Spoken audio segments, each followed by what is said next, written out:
Thinking about how the universe would react to our wrongdoings is interesting.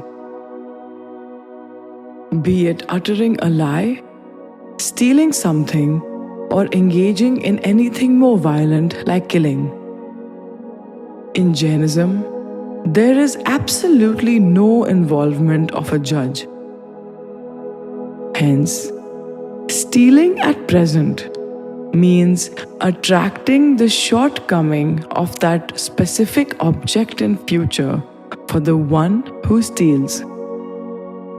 Similarly, causing pain to someone attracts pain to the one who caused it in the first place.